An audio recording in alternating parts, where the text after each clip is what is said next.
जुल्फा diary जी report मां ॾिठी। आदिलपुर मावा खे ॿुधायो रोलू कुतनि जो आज़ार वधी वियो आहे। रोलू कुतनि 2 औरतुनि समेत 8 ॼणनि खे ॾाढे ज़ख़्मी करे छॾियो।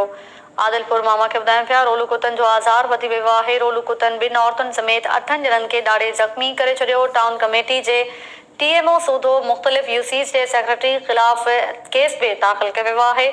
आदिलपुर मां टाइम न्यूज़ जो रिपोर्टर माजिद कलवड़ असां सां लाइन ते मौजूदु आहे। जी माजिद कलवड़।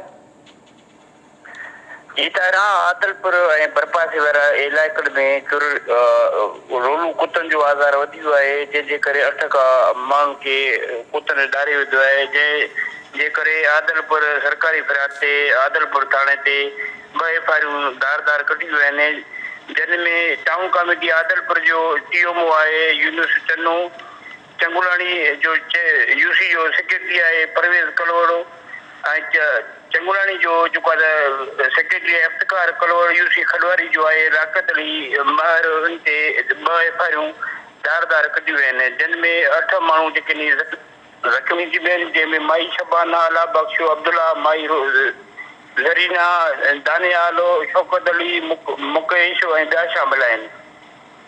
जी महिरबानी मुंहिंजी माजिद कलवड़ तफ़सील ॾियण लाइ।